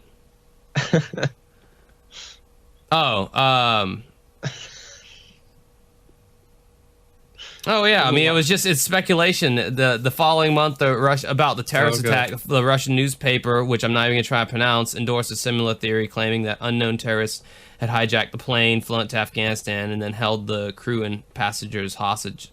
And then there's the North Korean theory that it was shot down because it had a nuclear warhead. Though the Independent immediately added the joke, or it could still be aliens. Don't joke like that, the Independent, because that's what I think it was, okay? Then we have the acquisition of Freescale staff, where apparently a variety of social media posts and email chain letters claiming that a patent number 8671381. 8671381. 8671381. I got it. Got it. I got your patent on my wall. Was approved days after the disappearance of the MH370, and the right to the patent was split 5 ways: 20% to Freescale Semiconductor, and 20% to each to 4 employees, all of whom were passengers on the plane. Okay, all right. The patent deals with fabrication of integrated circuits on semiconductor wafer, on a semiconductor wafer. The urban myth website Snopes suggests that there's no evidence that the 4 vendors listed on the patent application were on the aircraft passenger list, nor that they were entitled to a 20% share of the patent, and it says that it is unlikely that their share would revert to Freescale on their death, as presented in the email. Retired Delta Airlines captain Field McConnell claimed that the aircraft was seized to obtain stealth knowledge of classified patents from 22 Chinese employees of Austin-based Freescale. McConnell also claimed that the company has developed a classified technology that uses paint and electronics to enable traditional aircraft to be overhauled into stealthy jets. Another theory, Diego Garcia. Conspiracy theorists have suggested that the MH370 was either captured by the United States and then flown to the United States military base on the atoll of Diego Garcia in the BIOT, or that the plane landed at the base directly. The latter theory was raised at a White House daily briefing on the 18th of March, whereupon Press Secretary Jay Carney responded, quote, "I'll rule that one out," end quote. Underpinning the Diego Garcia theory were several elements, one of which was the co-pilot's mobile phone contact in the plane's westward turn, both of which were consistent with the flight path toward the island. In that vein, it was reported by the Daily Mirror, without giving a concrete source, the captain had trained in landing on an Indian Ocean island with a short runway using a flight simulator in his home computer. I actually do remember hearing about this back when this was going on. Several mass media sources reported that the captain had trained using his Avia simulator to land on 5 runways in the Indian Ocean region, namely Diego Garcia and Male International Airport. Only for men, apparently. And other airstrips in India and Sri Lanka. These allegations were disputed by the FBI, which reported that after analyzing the impounded flight simulator, it had found, quote, "nothing suspicious whatsoever," end quote, and said that the Mirror's report about the simulator's contents were unsubstantiated and unsourced. Giving a new twist to the MH370 missing story, a former French airline boss had claimed that the Malaysian air flight was shot down by the U.S. military near the base of Diego Garcia. In an article published on March 18, 2014, journalists Farah Ahmed and Ahmad Naif of the Maldivian newspaper Havuru wrote, several residents of Kuta Haruvu told Beautiful. Havuru on Tuesday that they saw a low-flying jumbo jet at around 6:15 on March 8th. They said that it was a white aircraft with red stripes across it, which is what the Malaysia Airlines flights typically look like. Eyewitnesses from the Kuta Hudavu, That's so beautiful, Mike. I love it. Kuta Huvadu, concurred that the jet was traveling north to southeast towards the southern tip of the Maldives, Adu. They noticed that incredibly loud noise that the flight made when it flew over the island. I've never seen a jet flying so low over our island before. We've seen seaplanes, but I'm sure this was not one of those. I could even make out the doors on the plane clearly, said an eyewitness. It's not just me either. Several other residents have reported seeing the exact same thing. Some people got out of their houses to see what was causing the tremendous noise too. Mohammed Zahim, the island councillor of the Kuta Huvadu, said that the residents of the island had spoken about the incident. Okay, so you got that one. Then you got the phantom cell phone hypothesis. Some have speculated that the passengers are still alive but cannot answer their cell phones, sometimes known as the phantom cell phone theory. This was based on early reports that family members of Flight 370 passengers heard ringing while calling the passengers' phones, though this was after the plane disappeared. This, however, has been challenged by Jeff Kagan, a wireless analyst, who in an email to NBC News explained that the network may still produce quote-unquote ringbacks as it searches for a connection, even if the cell phone has been destroyed. Then we have another theory of crew suicide and mixed in with hijacking. The cockpit had the mandated anti-hijacker fortified doors to prevent locked out crew or passengers from interfering with a suicide or hijacking into the Southern Ocean. This can be compared to the Silk Air Flight 185, a positive pilot suicide incident in 1997, and a bunch of other instances. Come on, Mike. Come on. Shortly after the Flight 370's disappearance, the media reports revealed that Captain Zahir Ahmad Saha's wife and 3 children moved out of his house the day before the disappearance. And a friend claimed that Captain Shah was seen seeing another woman, and Shah's relationship with her was also in trouble. Claims of domestic problems have been denied by the Shah's family, and a fellow pilot and longtime associate of Shah stated that the captain was terribly upset and that his marriage was falling apart. Police were also investigating reports that Shah received a two-minute phone call prior to the flight's departure from an unidentified woman using a mobile phone number obtained with a false identity. Furthermore, Captain Shah was also a supporter of the Malaysian opposition politician Anwar Ibrahim, who was sentenced to jail on March 7th after an earlier acquittal on sodomy charges was overturned in a move viewed as politically motivated. Now, this is another thing I do remember, that the pilot was upset, and it had something to do with his wife or something like that. I remember that theory. So that's kind of that's one of the theories. Well, also, they say the investigators noted strange behavior by Shah from conducting 170 interviews, namely that the captain had made no social or professional plans after March 8th. When Flight 370 disappeared. News reports about the captain's lack of social plans and flight simulator exercises cite results of police inquiry into the pilots, which have been shared with some of the investigation team but have not been released publicly. However, news reports on July 23rd of 2014 noticed that the police considered the possible culpability of all those on board the plane and identified the captain as the prime suspect, if it is proven human intervention was involved. United States Federal Bureau of Investigation reconstructed the deleted data from Captain Shah's home flight simulator. A Malaysian government spokesman noticed that nothing sinister had been found on it. However, the Sunday Times later reported that among deleted flight paths reported on the flight simulator, investigators found a flight path into the Southern Ocean. There's just so many words, folks. So many words. There's a lot of words. Where a simulated landing was made on an island with a small runway. Okay, so we can skip the rest of that. That's one of the theories. Well, I'm going to skip some of these theories here and go to some more juicier ones. Let's see here. Let's do the shoot down theory. Political commentator Rush Limbaugh, according to CNN, speculated that the aircraft may have been shot down. Supporters of this theory have noted that civilian aircraft have been shot down by military forces in the past, with Iran Air Flight 655 by the United States in 1988 and Cal 007 by the Soviet Union in 1983. I believe that was a movie. No, I'm just kidding. 007 thing anyway. But being two frequently cited examples. On March 19, 2014, news agency reporter Scott whatever the fuck of Associated Press described quote-unquote accidental shoot down as one of 7 leading plausible theories, but added that there was no evidence that the Flight 370 was brought down by a government entity. My voice just went British just then. Reading a lot does very strange things to you, folks. A Malaysian defense official, said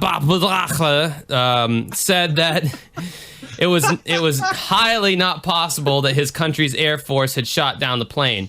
It sounded like it was like when in Bruce Almighty, when the newscaster guy, he gets controlled by Jim Carrey, and he just starts saying random gibberish. Yeah. In May 2014, author Nigel Cawthorne's book, Flight MH370, The Mystery, was published. Cawthorne alleged that after the jet was shot down during a U.S.-Thai Joint Strike Fighter jet training exercise, searchers intentionally were sent astray as part of a sophisticated cover-up. The book received considerable criticism, especially from The Australian, where it was criticized, thus, quote, Cawthorne undoes everybody's good work by retrieving every obsolete and discredited non-fact from the trash, slapping a whole lot between covers. End quote. Relatives of those aboard Flight 370 criticized the book as premature and insensitive. So the shoot-down theory was not a big fan. People are not a big fan of that. Nope. Mike, why don't you do the physically improbable theories? Oh, okay. We're going to skip the cyber attack? Yeah, I feel like we already kind of did that. Yeah, with the it's early. kind of similar. Redundant. Yeah. The theory that the MH370 may have been consumed by a black hole received considerable attention when Don Lemon asked on CNN, oh, that guy, whether it was preposterous that it could have happened. Lemon was criticized for this by Jon Stewart on The Daily Show and by former U.S. Department of Transportation Inspector General Mary Schiavo, while appearing on CNN, said that a small black hole would suck in our entire universe, so we know it's not that. That's so ridiculous, a black hole. Sounds like some sci-fi channel original movie. The Wire.com, which wasn't satisfied with Schiavo's answer, obtained detailed reasons why a black hole couldn't swallow a plane from Columbia University astronomy professor David J. Helfland and Peter Milkison, a professor of physics at Stanford University, reasons which did not involve any suggestion that a small black hole could suck in the entire universe. Under their hypothesis is that a meteorite might have struck the plane. However, the statistical probability for this is extremely low. And I don't know if people realize this. A black hole is not an actual hole. No. It's a dense piece of mass with a very, very freakishly strong gravitational pull that just grabs everything around it and just crushes it basically onto this black piece of mass. It's not an actual hole. Paranormal is going into the theories here that I'm interested in. A poll posted on CNN's website reported that 9% of respondents thought that it was either very or somewhat likely that the plane was abducted by aliens. Like the whole plane itself? Yeah. Just Quote, time travelers are beings from another dimension, end quote. The poll, which has since been removed from the website, led to CNN being criticized by Perez Hilton for, quote, indulging any wackadoo theory that might be good for TV ratings or internet clicks, end quote. Oh, yeah, Perez Hilton, the totally someone who doesn't engage in clickbaiting or anything like that. Exactly. You know, he's, you of know. all people, yeah, he's the one that should be, crying foul. Yeah, Perez Hilton, someone whose moniker is in and of itself a fucking clickbait thing to begin with, because it's just a play off Paris Hilton, who in the early 2000s was for some reason talked about, and thank God she's not anymore. Yeah, I thought that was funny. I gotta read this one just because. Well, Pitbull and Shakira, yeah. So under the theories, I haven't read this yet, and I'm really excited to see what it says. Under the theories, it says Pitbull and Shakira, the recording artist. As an example of an internet theory which they imply their readers should not take seriously, The Independent and Huffington Post have reported the suggestion that Pitbull and Shakira's song released in 2012... 2012? You're literally hearing us losing our fucking minds now trying to read through this shit. Their Pitbull and Shakira's song released in 2012 called Get It Started displays prior knowledge of Flight 370's disappearance. That's what happens when you read all these, theories. Yeah, about what happened. Turns your brain to mush. The lines cited most often by advocates of this conspiracy theory are, quote, now it's off to Malaysia, and, quote, 2 passports, 3 cities, 2 countries, 1 day. The lyrics, no Ali, no Frazier, but for now off to Malaysia, were linked to Mr. Ali, who was referred to by the press as one of the Iranian passengers, even though Malaysian authorities have confirmed that the 19-year-old passenger is actually called whatever the fuck, that's not Ali. Poria Noor Mohammadi? In parentheses, in the song, Ali actually refers to boxing legend Muhammad Ali, who beat another boxing legend, Joe Frazier, of course. Of course, Joe Frazier. In the Thrilla in Manila. Proponents of this theory have linked the two passports to the stolen, the two passports. It's not a theory. It's just bullshit. Yeah, to the stolen Australian and Italian passports used by the two passengers to board the plane. The reliable sources for this story dismiss the lyrics as mere coincidence and indicate that to take it seriously would be a terrible idea, with supporters of the theory being described as conspiracy theorists and YouTube Illuminati. There's such a thing as a YouTube Illuminati. Yeah, I'm kind The of more you know. right. So yeah, that's pretty much it. Claims of responsibility. There's no way that Pitbull and Shakira of all people would be smart enough. No, yeah, Pitbull being one of the dumbest people in music. Well, maybe he's psychic. I don't know. I highly doubt it. Mr. Worldwide. God, I hate. Dolly. Anyway, so claims. This is the last thing we'll read to you. Then we'll be done with this. On March 9th, 2014, members of the Chinese news media received an open letter that claimed to be from the leader of the Chinese Martyrs Brigade, a previously unknown group. The letter claimed that the loss of Flight 370 was in retaliation for the Chinese government's response to the knife attacks at the Kunming railway station on March 1st, 2014, and part of the wider separatist campaign against Chinese control over the Xinjiang province. The letter also listed unspecified grievances against the Malaysian government. The letter's claim was dismissed as fraudulent based on its lack of detail regarding the fate of Flight 370 and the fact that the name of the, quote, Chinese Mars Brigade appeared inconsistent with the Uyghur separatist groups, which described themselves as East Turkestan and Islamic rather than Chinese. Whoo! All right. So that's why this case was interesting to me, because, I mean... Well, there's all these different theories. Also, it's interesting to me, too, because it just disappeared. Yeah. They still haven't found it. The plane's fucking gone. Hundreds of people missing. No bodies, no nothing. It's just gone. I almost feel like this would be like in a movie or something about, like, people... Or I feel like... So it would be like the Langoliers... Mike, you got to realize I've seen like 10 movies in my entire life. You can't keep dropping these movie references on me. Well, it's based on a book by Stephen King, I think. Again, I've seen 10 movies in my entire life. So I think I could see like being like, say you get sucked into some organization or something like the Illuminati or something like that, or you like the stonemasons or something, and they like take you into this secret room and they're like, you want to go against us? What do you think happened to that flight a few years ago that nobody talks about anymore? The one where they never found anybody and, they stopped searching for it and it conveniently got swept under the rug. And then before you know it, people were worried about Ebola and any other distraction that the news threw out. We were the cause of that. So if you cross us, the same fate can happen to you. I don't know. I could see that being as part of it. That's what happens when you cross the YouTube Illuminati? Yeah, man. If you cross PewDiePie and his gang... that could happen.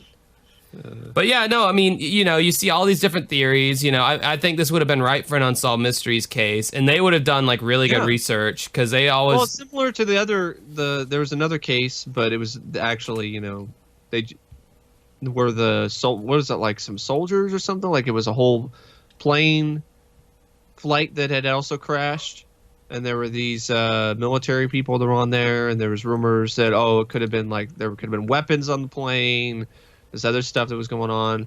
That's an interesting one too. Oh yeah. They it happened over Canada. Yeah. Yep. Yeah, I know which one you're talking. The Gander Mountain thing incident. Yeah, we should cover that one at some point. But yeah, that's the Malaysian Flight 370 for you. What ended up happening? Who knows? It's unsolved. It's an unsolved mystery. That was not on Unsolved Mysteries. So anyway, that is all. We're kind of clocking in a little bit extra for you this time around. As for me and Mike, we bid you adieu. See ya.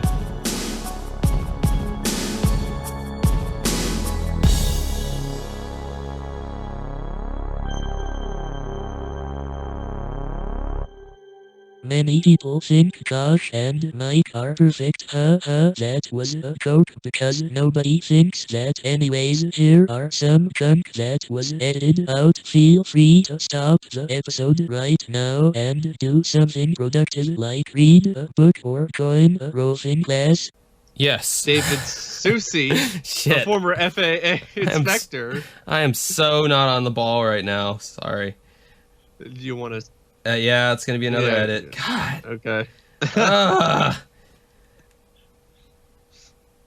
Okay, so the final final segment, which is also another wait, I already did all that shit. I don't even know where I'm at anymore. Okay, I got to get through this shit. Okay, so all right, and now we're back to this. That'll be a cut right there. Because you're gonna put that in the front, right? Yeah, I'll put that in the front.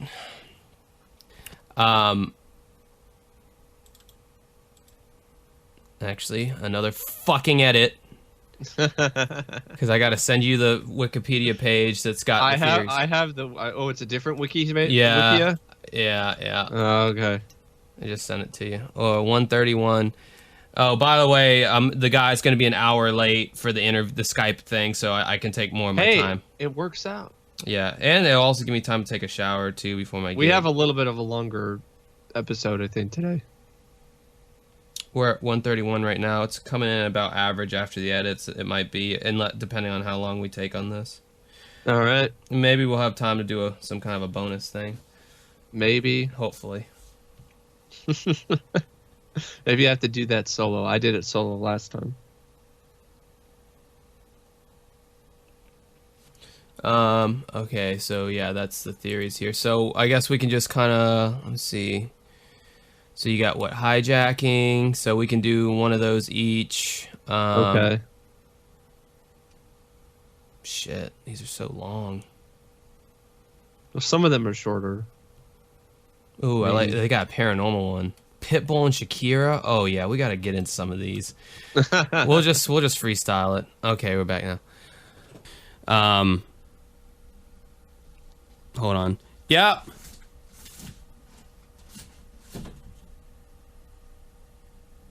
Okay, well, gotta edit it. 36. Almost had a no edit one. Hey, it's the first one you had to edit in a while. Yeah, it's true.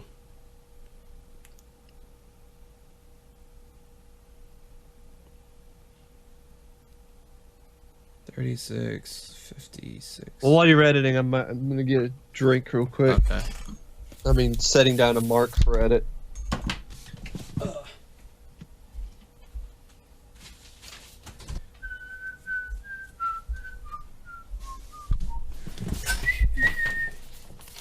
All right, I'm back. And Mike is not.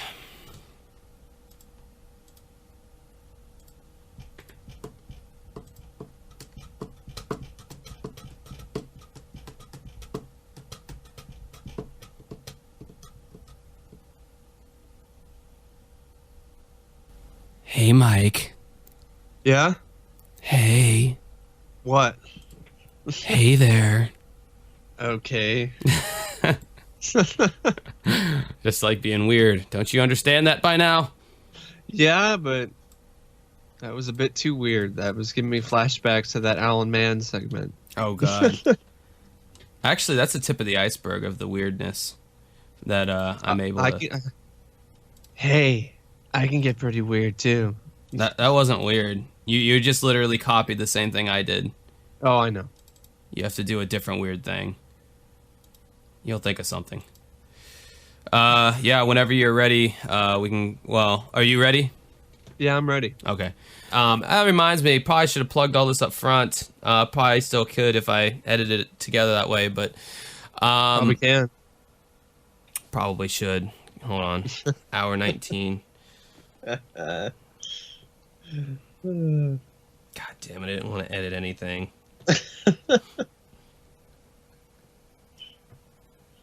So what are you going off your own sort of crib notes? I got the Wikipedia page. I got the Wikipedia. It's a really big page. I know. I read through it already, and I know the stuff that I want to talk about. I'm gonna skip a lot of the stuff. I'm only gonna hit on certain things. I'll say like the the head of the thing. Like I'll say like passengers or radar or something, the bold like, you know, title or whatever.